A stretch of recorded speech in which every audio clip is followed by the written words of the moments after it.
Hi everyone, and welcome to episode 57 of Now and Men, the podcast on men, masculinities and gender equality. I'm Sandy Ruxton and I'm here in Oxford in the UK with my co-host Stephen Burrell, who's tuning in from Melbourne in Australia. Yeah, hi Sandy and hi everybody. I'd just like to begin by acknowledging that I'm coming to you from the unceded lands of the Wurundjeri people. And we're incredibly honoured to say today that our guest is Cynthia Enloe, who's a feminist activist, researcher and teacher. She's a research professor at Clark University in Massachusetts and internationally renowned for her long-standing work on the interactions of feminism, women, militarised culture, war, politics and globalised economics. She's written 15 groundbreaking books, and we'll be talking to her today primarily about her latest one, which is entitled 12 Feminist Lessons of War, which was published in 2023. And among many accolades, in 2017 she was selected to be named on the Gender Justice Legacy Wall at the International Criminal Court in The Hague. So welcome to the Now and Men podcast, Cynthia. We're so delighted to have you on the episode today. Well, Sandy and Steve, I'm delighted to be here with you. So let's start by talking about Ukraine, as it's much in the news at present. In your book, you praise a number of Ukrainian feminists, a group that's not often heard about in discussions about the war there, and you say that they have lessons to teach us about war. So what leads you to say that? And perhaps you could give some examples of the kind of work that Ukrainian feminists have been doing and why it matters so much. Well, I've been slow to really understand and really take on board, that I have to always, or any of us, if there is a armed conflict that any of us are worried about, we're part of, we're curious about, we're complicit in, is in that time, in that war, we should do our best to find out what kind of organizing are women doing as feminists, and that means women who are organized to expand women's rights, women's resources, women's security. And I found that it is always helpful to start maybe 5 years before the war broke out. In Sudan, for instance, in Myanmar. You have to kind of be very time and place specific. And I was woefully ignorant about the gendered history of Ukraine. Actually, I think I was ignorant about Ukraine, generally. And so I went back before 2022. I was very honored to be part of a small group of feminists that met in Ukraine just before, well, this is what I had to learn, just before the Putin-directed invasion of February 2022. But after the Putin regimes, and you notice I use that very precisely, it's not just the Russian government, it's certainly not just Russians. But when the Putin regime militarily seized the Ukrainian region of Crimea and helped fuel armed conflict in the eastern part of Ukraine, and that was 2014.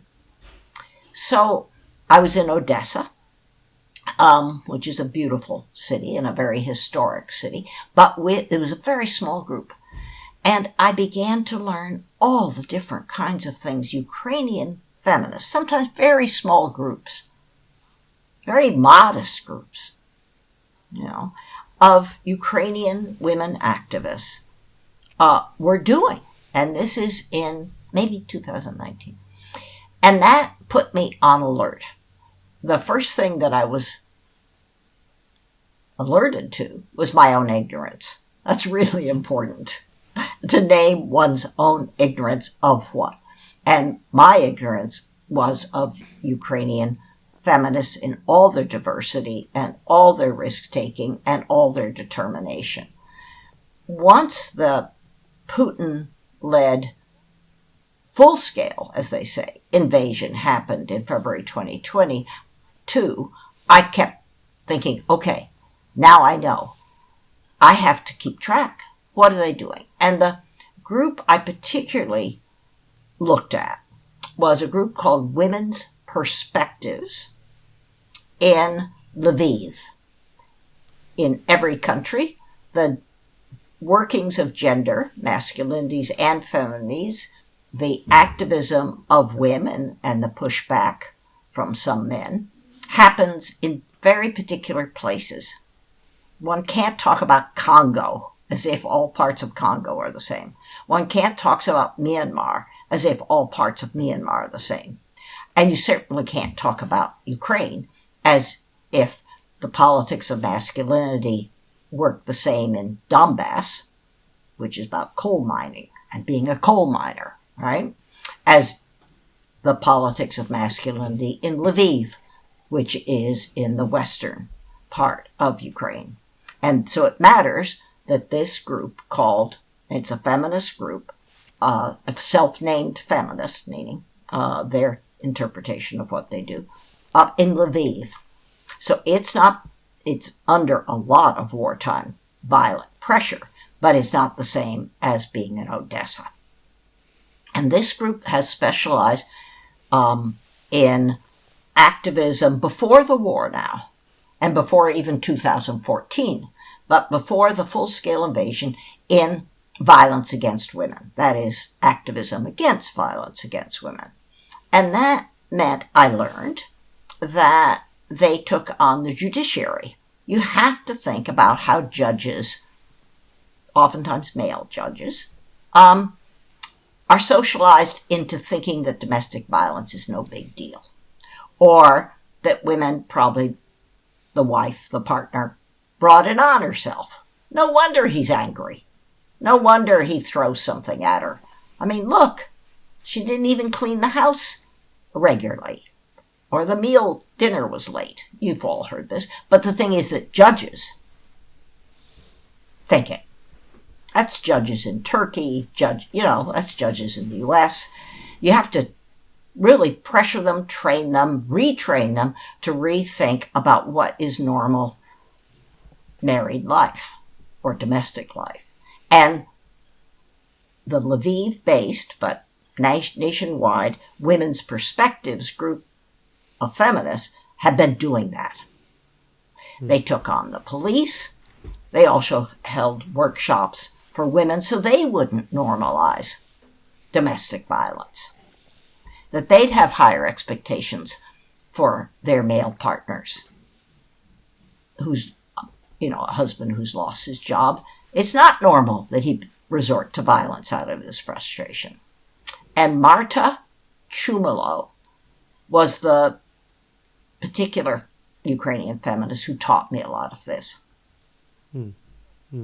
So now, what is new for me, and this is, as you said, I've been trying to make sense of militarized violence for a long time.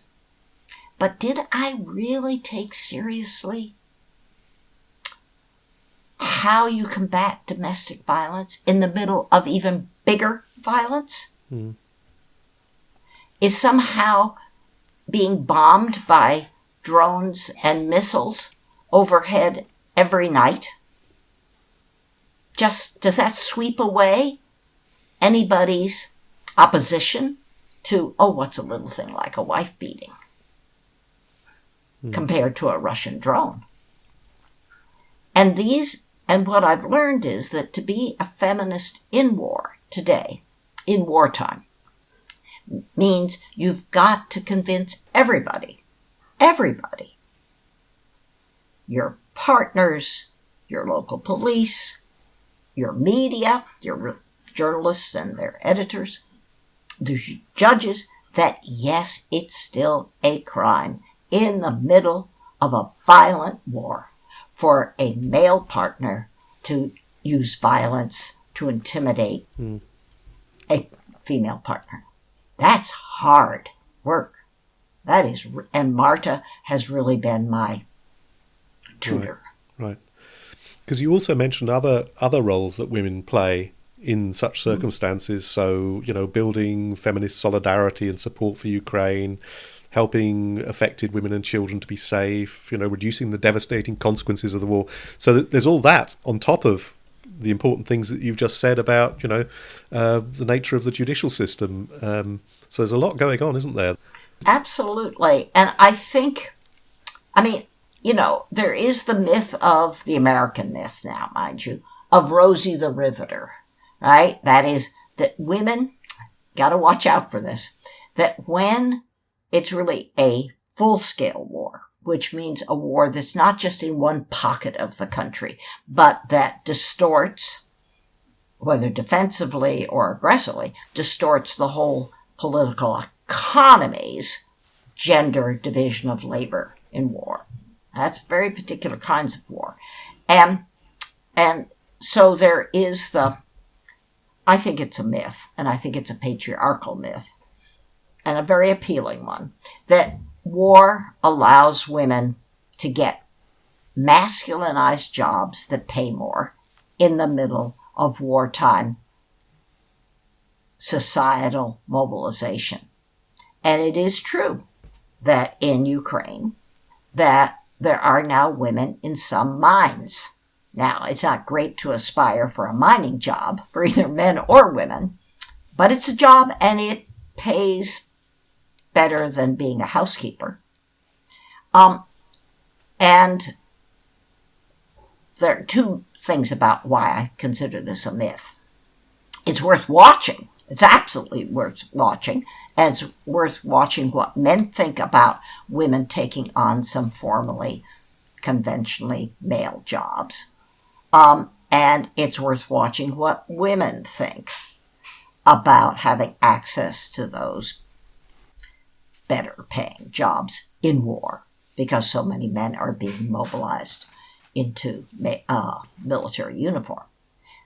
The first thing I think is it's usually only, and this is a English language term that developed, I think, mainly during World War II, for the duration. Always in quotes, for the duration. Now, for the duration really is a term aimed at male civilians by the government, by media, to reassure them. Don't worry, guys. Yes, you're going to the front, but don't worry, your job will be there when you get back. The girls will not take over those jobs. Don't worry. It's the don't worry, guys. Your job will be there when peace comes. But a lot of guys, first of all, may not believe it. But second of all, a lot of women don't hear it. I mean, that was true in World War II. A lot of women were so pleased that they got to be bus conductors in London. They were so pleased that they got to be automobile manufacturing assembly workers in the U.S. and London, that they didn't really want to hear for the duration. And when, quote unquote, peace came, and most male-dominated governments really prioritized men getting out of the military and back into their good-paying jobs, a lot of women cried. Yeah, they were glad to see their brothers and their husbands and their fathers come home. But they didn't think they were going to lose their riveting job. They didn't think they'd be kicked off the bus and taken out of their conductor's uniform. So I think it's really, we should watch what happens to the division of labor during wars. Very particular kinds of wars. Not all wars are full-scale, all-society wars. But we should watch and keep watching. Don't watch just when the change is happening. You think, oh, I've never seen a woman in this job before in Kyiv. One of the things I've had to learn is a long attention span. never, if you are interested in something, keep watching. Pick something. You may not be able to watch everything. But if you are interested in what happens to women's jobs and men's jobs in wartime, don't watch it for a week. Don't watch it for a year. Watch it at least into year 5 after the so-called peace.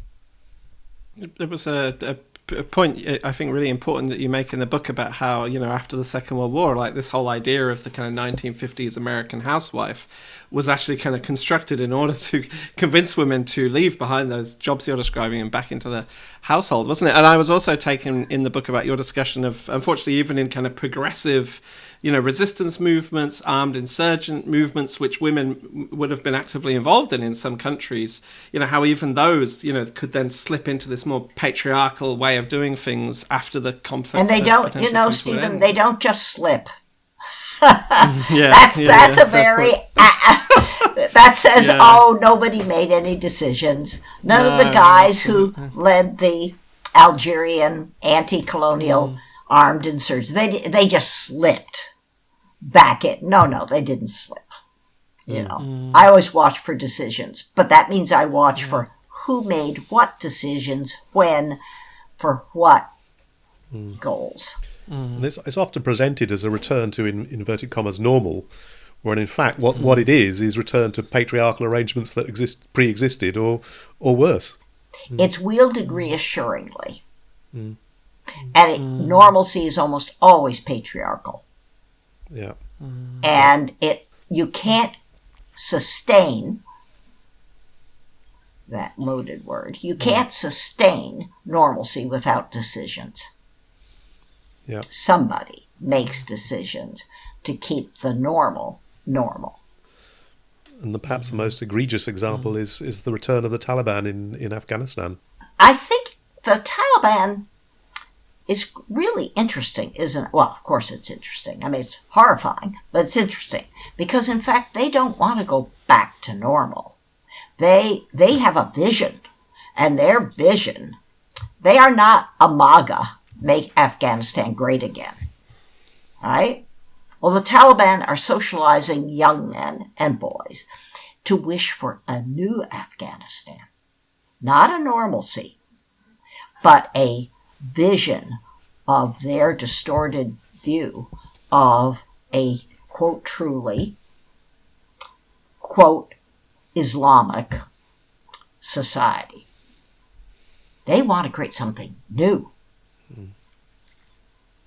Whereas the Trumpists in this U.S. country, the loaded word in MAGA is again.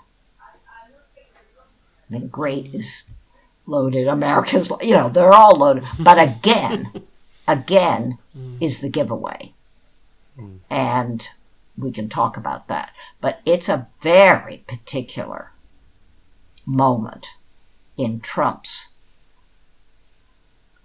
ill-informed mind of particularly the 1950s America, which is a very racist, class hierarchy, masculinist, and patriarchal time.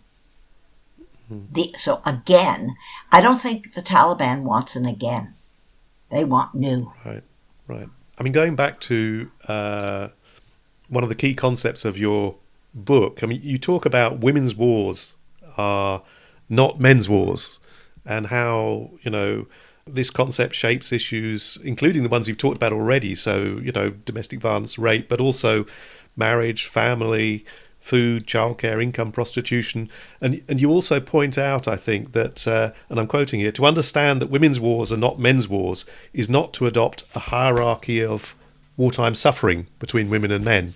So, I mean, how do women and men suffer in different ways during and after conflict? Well, you're absolutely right, Sandy. Well, I'm quoting you. No. But you choose the quotes. Yeah, indeed. You choose the quotes. You could have quoted, different things, anyway. But when I wrote this book, well, first of all, I had to decide on 12, not 35. I mean, you could have, I'm sure you could write 5 more chapters and make it 17, feminist, anti-patriarchal lessons of war. But it's one of the things that the lessons are mainly lessons I've learned. That is, people have had to teach me. And when I came up with women's wars are not men's wars, it was a descriptive breakthrough for me. That is, women do not, all kinds of women, because women are diverse, all kinds of women do not experience any war the same as the very diverse men and boys in their country, just descriptively. And I found that as I belatedly became a feminist in my attempts to understand the world, I needed to make sure that I could describe things accurately. Not explain them, not judge them, that will come, but even describe them. Could I describe my parents, and my brother and I were both alive as little children, could I even describe what happened to the Enloe nuclear family during World War II? Could I even describe it in gender terms? And I began slowly, and am still, trying to explain what happened. What happened? And so when you get to suffering, and of course, suffering is both actual, but it's also subjective. I mean, this is very powerful right now in 2025 in many countries, because so many men, certainly not all, but so many men think they are the main sufferers of everything. That's the grievance politics, the masculinized patriarchal grievance. But it comes out of a declared, and oftentimes felt, you know that better than I do, notion of big victims, losing the most,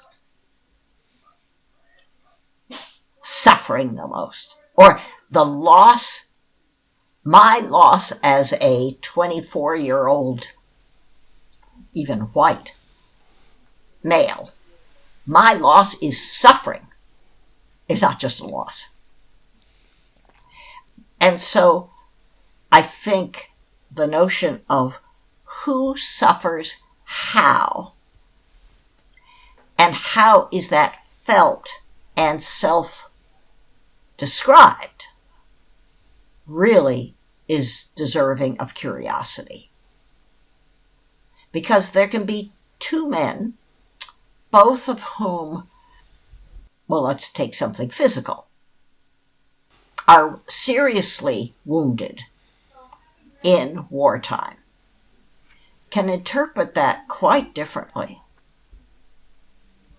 Oh, God, I can't, my shoulder now just doesn't work anymore the way it used to. But God, my buddies are so great. And my employer took me back. And not for the same job, but, it's a job I like. And my daughter is super and doesn't see me as somehow hindered. We can still play.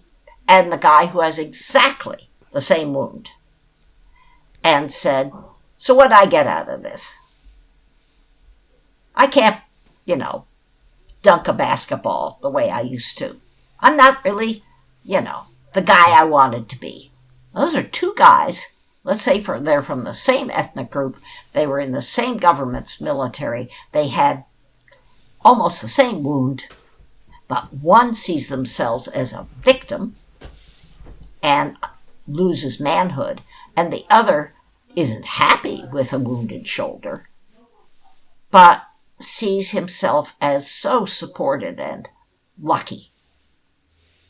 So the suffering is really interesting. And the reason that suffering is worthy so much, both the subjective and the objective notion of what you lost in war, is because most women and most men experience objectively, different kinds of losses in war. A woman I learned this from Iraqi women. I wrote a book called Nemo's War, Emma's War. And it was 4 Iraqi women, real women, and 4 American women in the U.S.-led war in Iraq. Of course, Iraqi women have suffered in other wars, and so have Iraqi men, but this is just those. And what I especially learned from a woman called whose name was Maha, is that her husband, who was a decently paid police officer who died in the war, had to support her kids. And she doesn't really, why should she, talk very fully or candidly about whether she went into sex work in the middle of the U.S.-led war in Iraq, in Jordan, where she fled. Because, now this is about suffering. It's about women's wars and men's wars. Women's wars are many, many more women are likely to resort to paid sex work to support themselves, but especially if they are the main parent for kids, than are men. Doesn't mean there are no men in sex work. But of the two, and after the war, what is a form of suffering is the absolute necessity by Maha and her hundreds of thousands of women around the world, including still in Vietnam, to stay quiet. You can never admit that. And you have to hope your kids don't remember it or had any inkling of it. You have to hope that your sister never heard about it, that your mother, that your neighbors, that you can go into post-war with nobody knowing that you had to prostitute yourself in the middle of war. Because a woman losing her, and she can't create this, her status as a respectable woman, you lose that, and by God, in virtually all patriarchal societies, you've lost something you can never regain. Something which I was really touched by in your book is how you talk about, the wounds of war and how they are so much huger than, at least governments might like to acknowledge or officially count, like all the different ways in which people's lives are damaged and traumatized. And for example, like the kind of huge increase in care work that women have to do often as a result of wars, looking after soldiers who have come back from war. But also something else you talk about as well is how ideas about both femininity and masculinity are used, I suppose, to kind of try and promote war, to justify war. Because, for example, lots of men don't actually want to go out and kill people or to be killed. And lots of women also don't want to participate in these wars. So, could you just say something about that, about how, some of these ideas, like the real woman, the patriotic woman, or the kind of men as like being a warrior or a fallen hero, or indeed a coward if they don't go to war. Could you say something about that, about how these ideas are exploited? It's very interesting to think about the patriarchal uses, and you have to name who uses them, very opposed to the free-floating passive tense. If I say the use of, in this case, coward. Coward is almost always applied to men, don't you think? I don't mean that no woman can be called a coward. But if you, who you two and a lot of your listeners really, do the fine-grained examination of the use of coward and who uses it and how do they use it. So governments, again, we're talking about government officials in particular posts, but also media, but also your friends, right? Your buddies, your next door neighbors, your father. Who uses coward towards whom to make them do what they don't want to? And what are the costs of being called a coward? Now, some of the people who know this best and know the masculinized patriarchal politics of coward, in quotes, wielding coward, are men, especially men, who have tried to support conscientious objectors. And how have conscientious objector advocates tried to overcome the wielding of coward against men? Men, especially where there's still conscription, as in South Korea. And how have men themselves who have applied for, oftentimes denied, of course, conscientious objection. For instance, the status doesn't even exist in Turkey. And Turkey has male conscription. How have they defended themselves?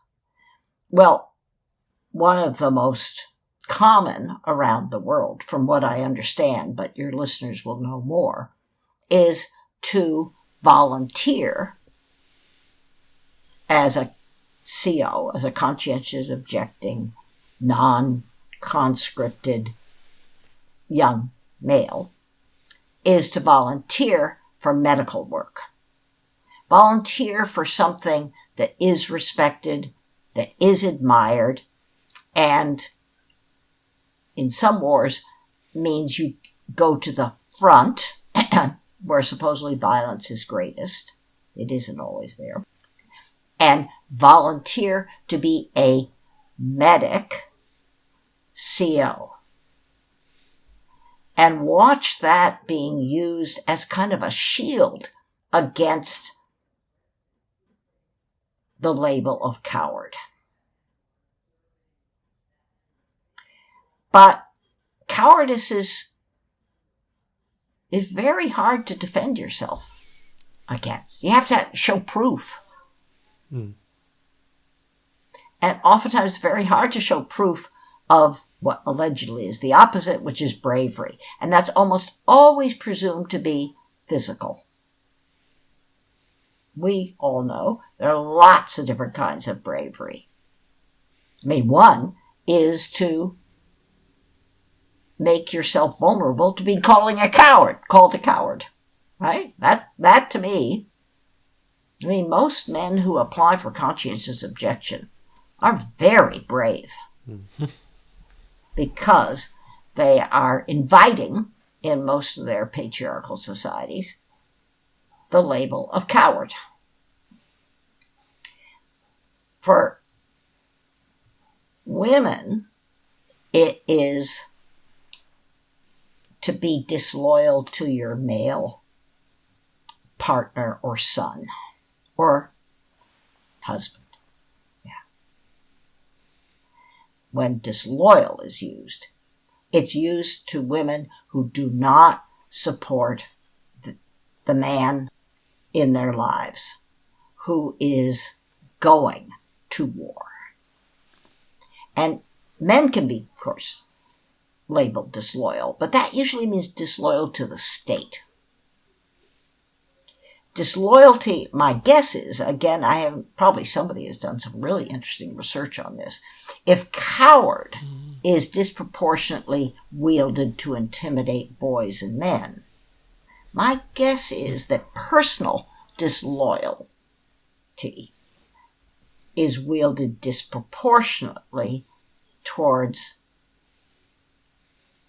women in their relationship as mothers, wives, or girlfriends.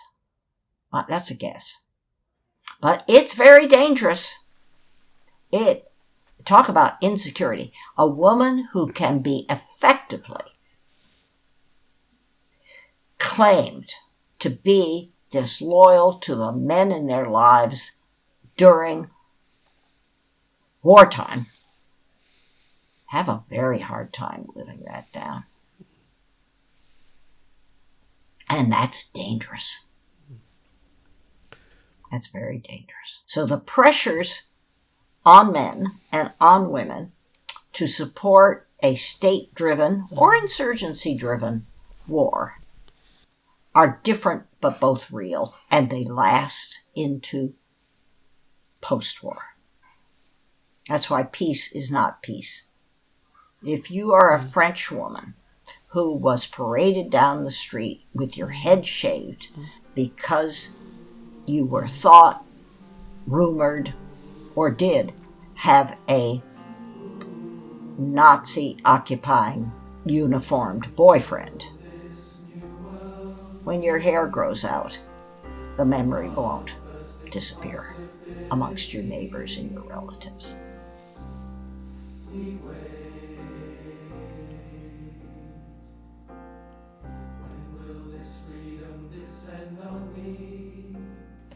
And what the other thing is, you talked earlier, rightly, about, most guys, they may fantasize about donning somebody's uniform and wielding violence and becoming a hero. But actually, most guys are very hard to recruit. In the U.S. now, all the major branches can't fulfill their monthly recruitment quotas because guys can get civilian jobs. If guys of most ethnic and racial groups can get decent, that's always hard, civilian jobs, they'll go for them over the military. Manliness does not trump steady, sorry about using that term, does not overcome steady income. So, Putin, who in fact is worried about masculinity all the time. I mean, he and Trump do share, they tackle it differently, but they do share masculinized anxiety. Oh my God. Anyway, so I've learned that from feminist Russia specialists. He's really worried about the rebellion of Russian mothers. All governments want to really avoid the rebellion of mothers. Not just rebellion of women. They can always play the patriarchal card against that. But against mothers? Oh my God. So he backed away from conscription, which he wielded at the beginning and caused really enormous, popular, as they say, but particularly mother-led opposition. You can't fight a war if at least most visible mothers oppose your war because it's endangering their sons. So, what Putin has done, we're now in mid-year 4. So I watch wars in gender terms over time. Is year 1 the same as year 2? Is year 2 the same as year 4? Right? The workings of masculinities and the workings of femininities, the relations between women in the state and women and men, they don't stay the same. And state and insurgent leaderships strategies don't stay the same in how they're trying to control the relationships between women in the state, women and men in the state. They change. Okay, so Putin decided to play the breadwinner card.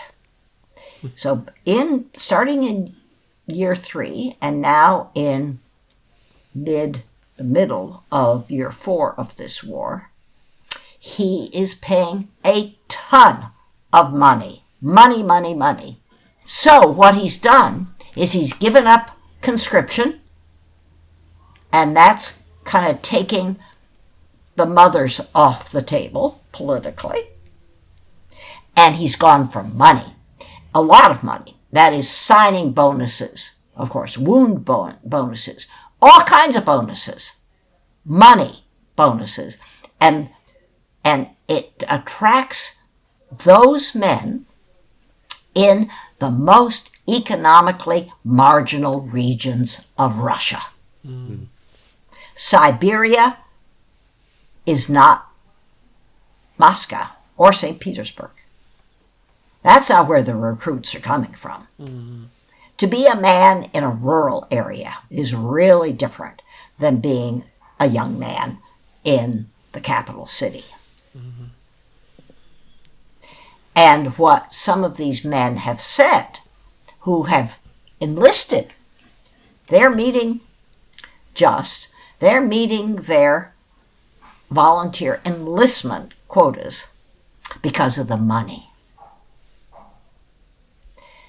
And the guys who've accepted the money, now this has to be looked at more systematically, say it allows them to be a breadwinner. Mm-hmm. Mm-hmm. One guy being interviewed in this terrific article said, well, I was employed, he said. He was, by the way, in the hospital for a wound in the invasion of Ukraine, the Russian man. He said, well, I had a job. I worked in a sunflower oil factory. But now I can really provide, and he used the term girlfriend. I can buy a new car for my girlfriend. I can build a house for what I hope will be my family. I, in other words, can be a breadwinner. Mm-hmm. So we should never underestimate the humiliation of being a man who, quote unquote, cannot monetarily take care of his family. Mm-hmm. Yeah, absolutely. Most governments in the world cannot pay Putin's kinds of bonuses, and he won't be able to pay them for that long. But he's filling his ranks now.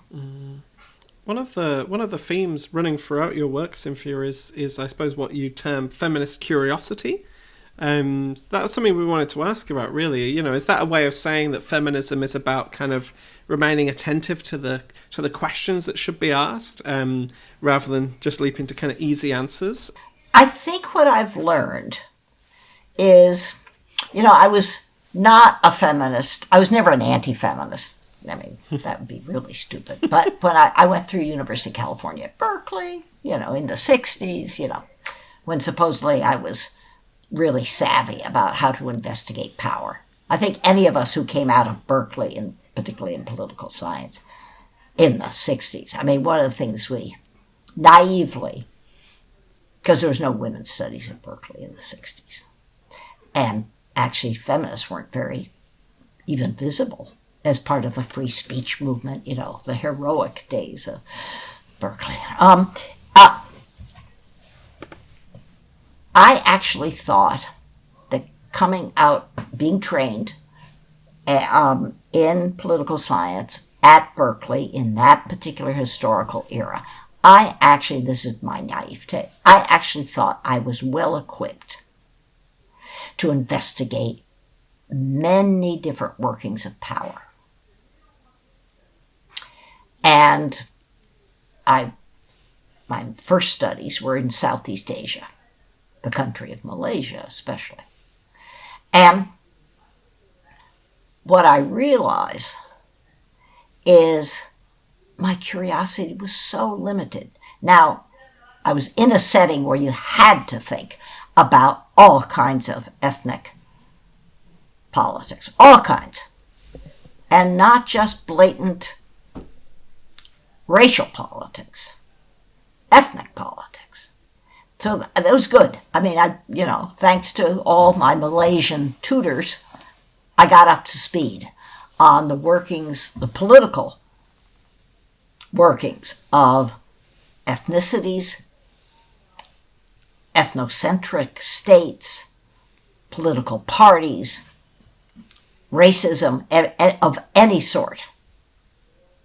White supremacy is only one kind of racism.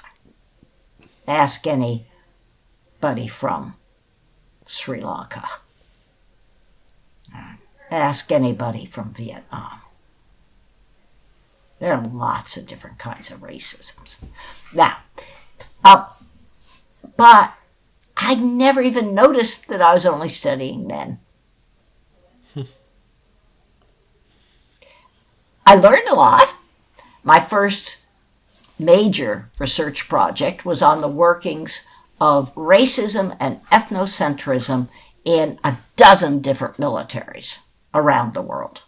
The Belgian military, the Chinese military, the Brazilian military, you know. And to tell you the truth, Sandy and Steve, I never noticed I was studying men. I mean, if you study militaries for most part, that's who you're studying. And if they're the main people you're studying, you don't notice what you're studying. It was when I belatedly, about 5-6 years after my PhD, when I belatedly, thanks to friends who are more feminist than I was, which didn't take much, they said, and my students, they began to say, well, where are the women? Well, I said, well, I don't know. You know how academics are. Well, that's not my field. I mean, really, how stupid. Anyway, that's not my field. Anyway, but of course, I began to have more feminist friends, and they were noticing things I'd never noticed. They're the ones who said, you better study marriage, or the politics of marriage, or you won't understand anything.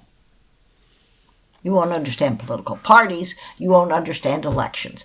You certainly won't understand wars. And that's when I began to ask a whole set of new questions that I had never asked before, and that I didn't have the skills to investigate. I could ask the question, but, I had to develop new skills and new sources. And that's, Steve, when I began to realize that curiosity itself is not just a given. And when your curiosity changes, lots of other things have to change if you're going to satisfy that curiosity. And that's not just ideology, and it's certainly not just methodology. It's actually, what do you ask to make sense of the world? Yeah, absolutely. Well, just moving on a little bit, I suppose we can't help but notice at the moment, that we are seeing kind of big waves of increased militarization around the world, aren't we? It's becoming more and more prevalent in many different countries, like increases in military spending and recruitment, kind of arms races, a decrease in spending for things like humanitarian aid and things like that.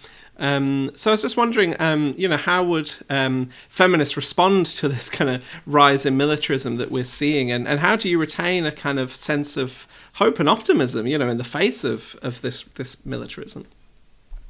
I'm in touch with a lot of feminists in the Nordic countries. Now, the Nordic is different than Scandinavian, my Nordic friends have taught me. And so we're talking about the rise in military spending, the rise in militarized priorities in Iceland, which does not have a military. Iceland, but is part of NATO. Finland, Sweden, Denmark, and Norway. Now, they are not the same. They have different histories of war. They have different positions of militaries. But my Nordic feminist friends are building a network of curiosity about what's happening. Because the first thing they say we need to find out is what is happening. If we think Swedish feminists are very alarmed,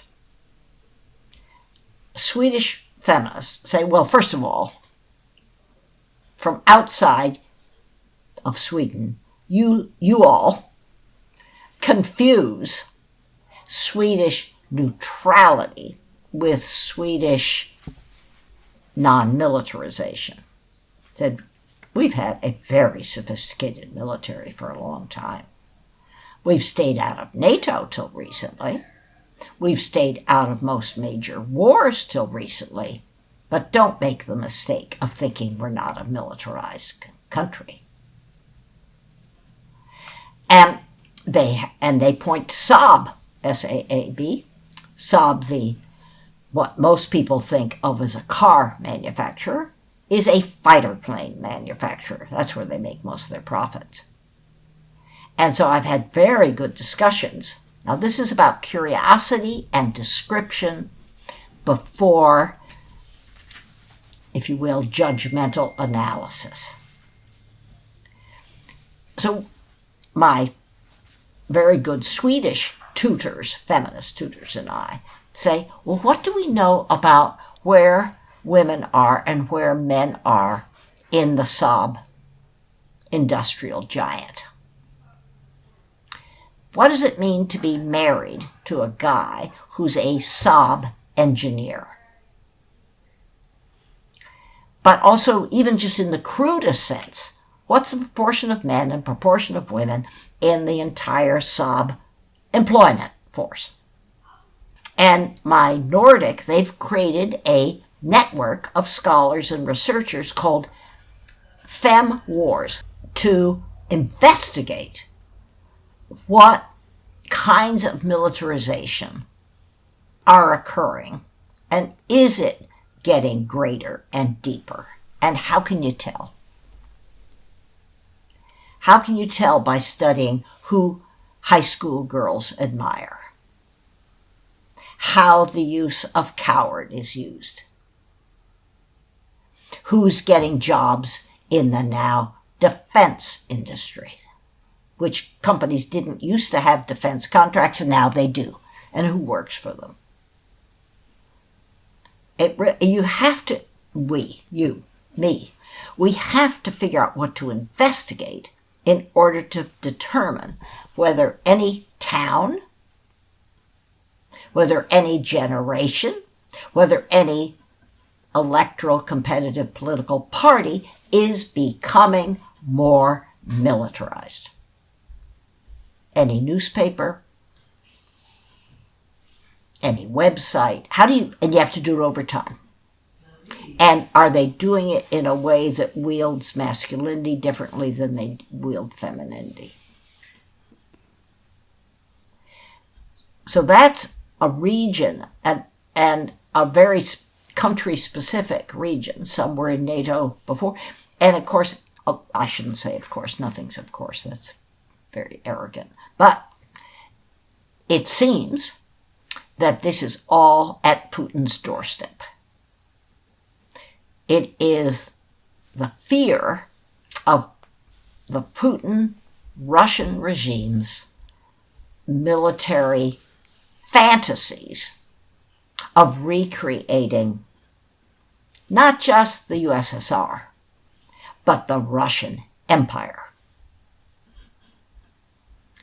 And in fact, one of the other things I've learned, especially from Eastern European, that's Polish and Romanian and Czech,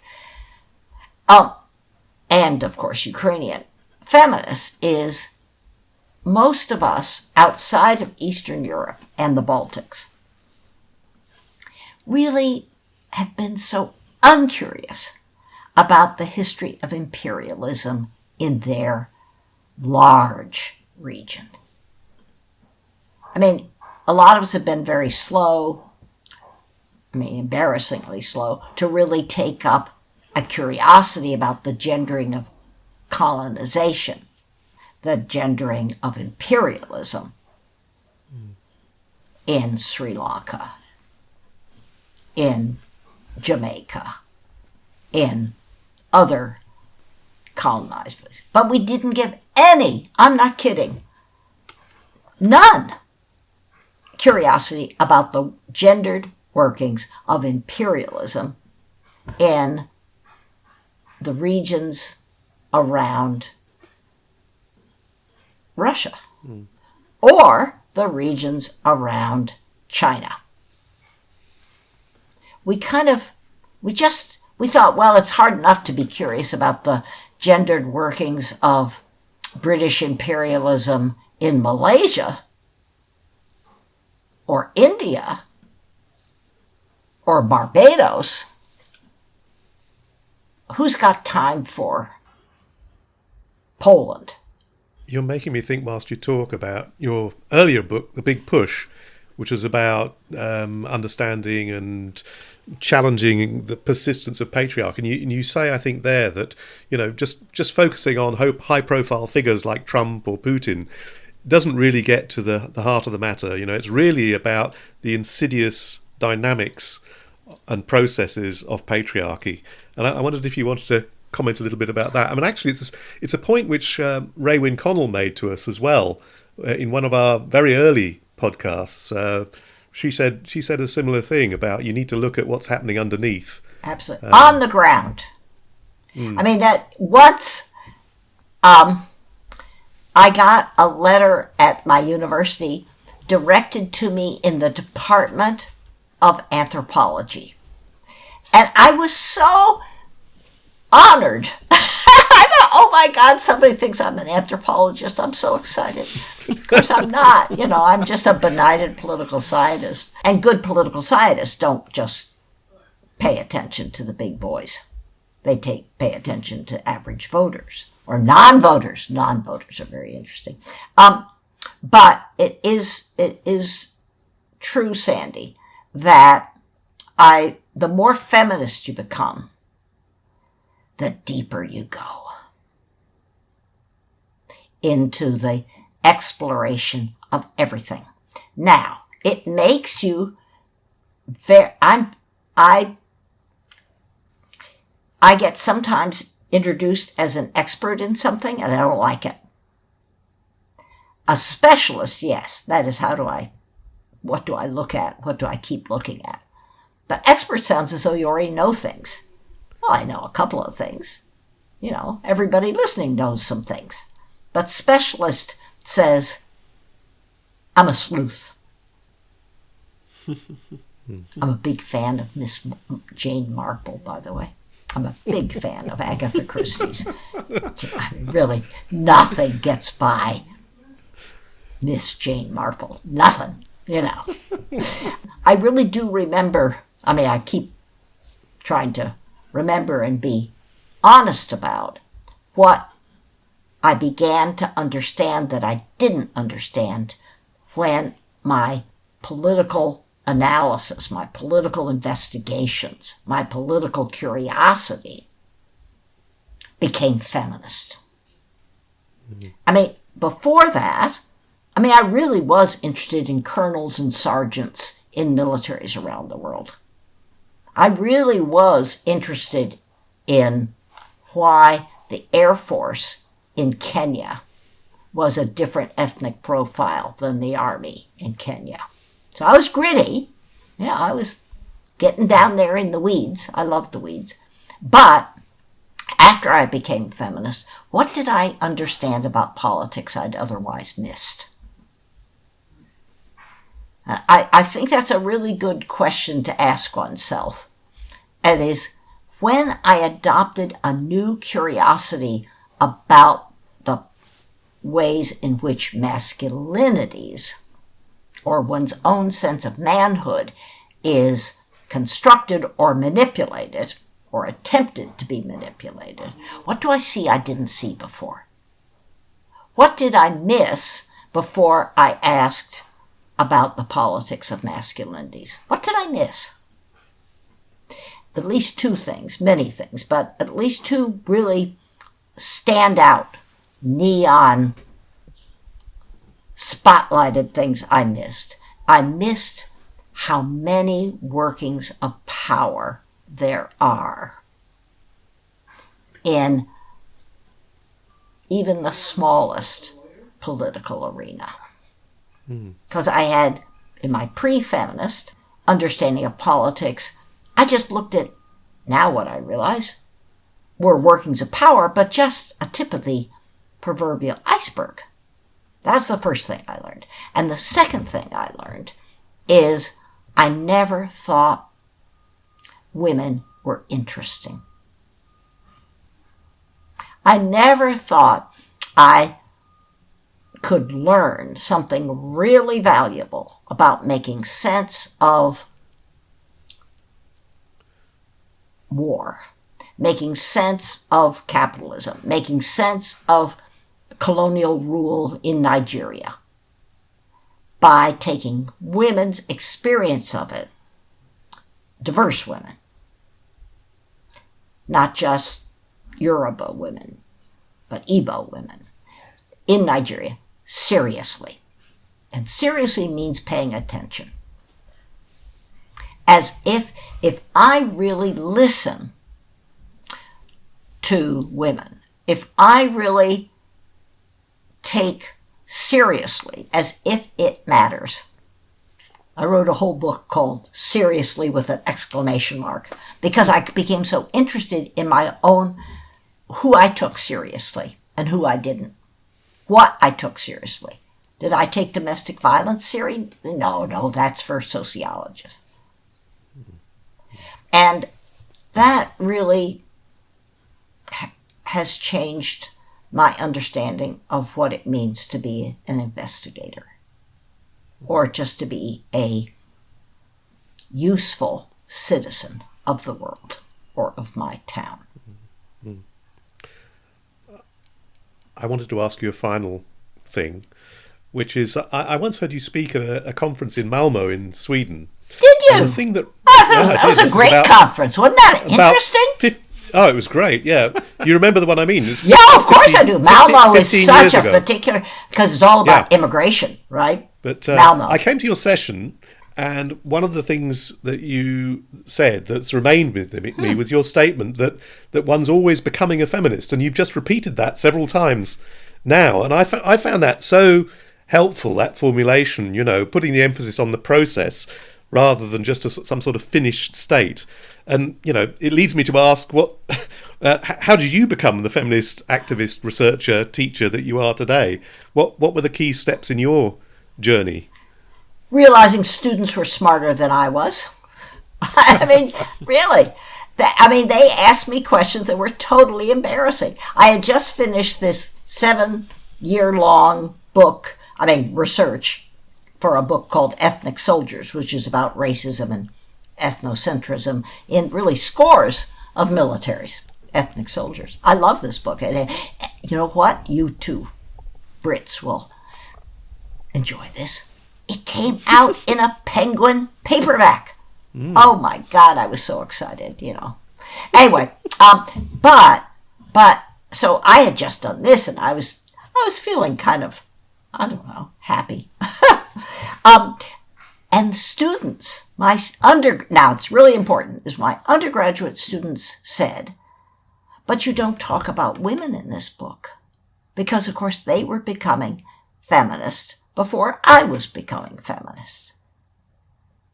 And that had a big impact on me. It's very healthy to become embarrassed. But also the embarrassment energizes you. Right? And the second thing that was going on, Sandy, at the same time, was I was beginning to have more feminist friends.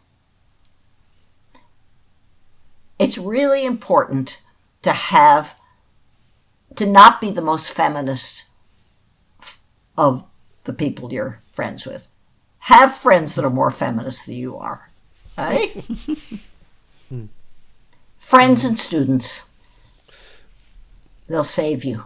Well, I'm sure we're very grateful and also on behalf of our listeners for all the insight you've provided today, and Absolutely. I hope you just carry on asking the questions that you're asking. Well, you asked you asked me new questions, so that, I mean, you did. Well, you did. We tried. You did. We tried, but You did. you've made us think about, or certainly made me think about questions I need to ask as well. Absolutely. Isn't So, thinking you know, fun? Curiosity. Your notion of Yeah. curiosity, I think, is so fantastic and so useful. So thank you so much. You're for that. more than welcome. Could I actually just ask one very quick question? Like, just if you could summarize in like one sentence, maybe, like A bumper if sticker. there was if there was something, you know, like that men could do to support the kind of feminist struggles against militarism that you've participated in for so many years, like what one thing? I mean, obviously there are many things, but yeah, is there something you would say to men? I suppose. Don't be afraid of what somebody will call you. Don't be afraid. Oh, thank you. Yeah, that's a very powerful note to end on. And yeah, thank you so much for giving it your time and for all of the incredible work you've done. Yeah. Well, you're doing it too. You know, it does take a global village. Yeah. Indeed. Yeah.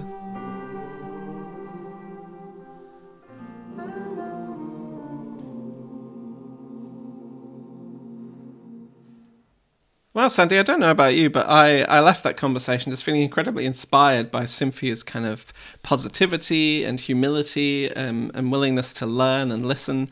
I can't help but notice you've got a whole pot of tea there with you this time. So you've obviously got a lot to say. What did you think? Well, yes, I've graduated from just a mug of tea to a whole pot because the conversation was so fascinating. But I'll try not to detain you for too long, Stephen.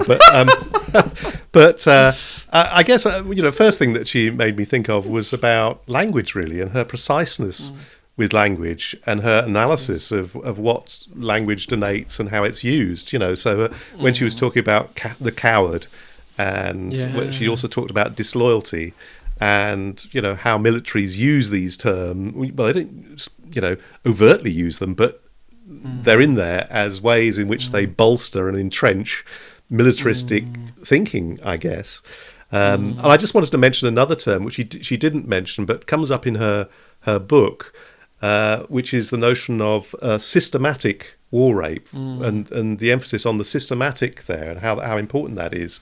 And she says that this is rape in wartime, which is very common, is not just a sort of unavoidable consequence or some form of collateral damage, but it's actually, planned and thought through and, as she says, systematic in wartime very often. And so, I think that's a very good example of how she uses language and uses it to describe really what's going on rather than just saying this is the fog of war or something. So I thought that was important. How about you? Yes, I really like how she talks in the book about the power of concepts, doesn't she? Like these feminist concepts and how they've really led to shifts in our understanding, but also we should always be prepared to question and refine and maybe even discard concepts if they no longer seem relevant.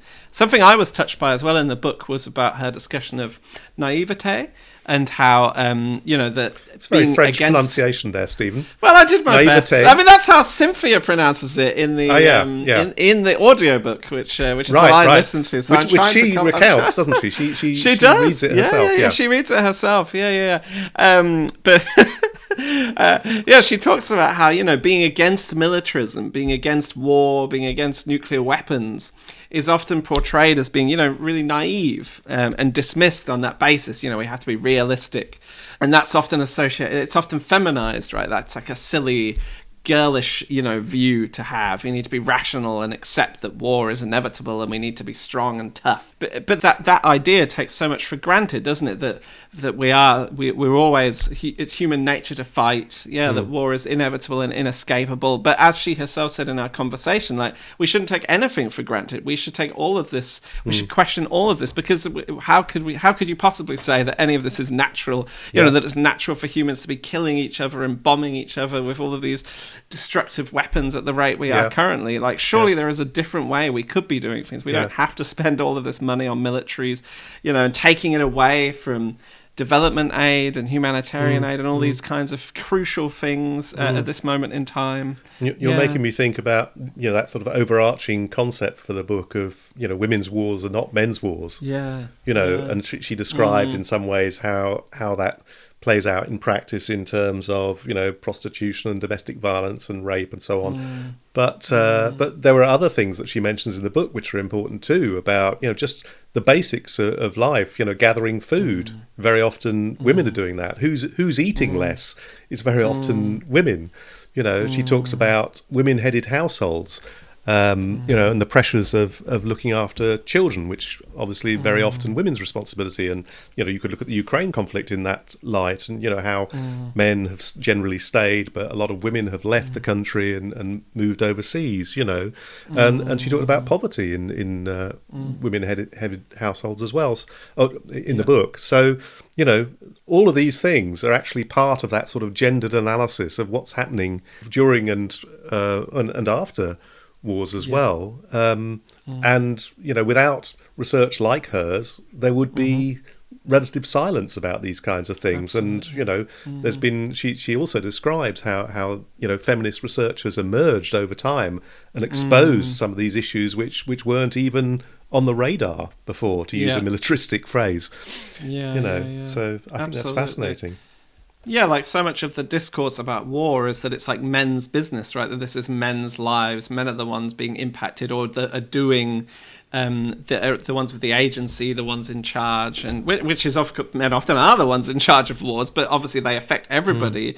They affect women's lives in all sorts of ways, and it's only thanks to people like Cynthia that we have a better understanding of that. But also it's quite a partial view of men's lives as well, isn't it? Like we don't talk really about how men are traumatized, for example, like all the variety of terrible impacts war has on men. And also, as Cynthia said, about conscientious objectors, for example, that many men do actively resist war and violence. And it does make me think about episode 24 of the podcast. Oh, that's very clever of you, student.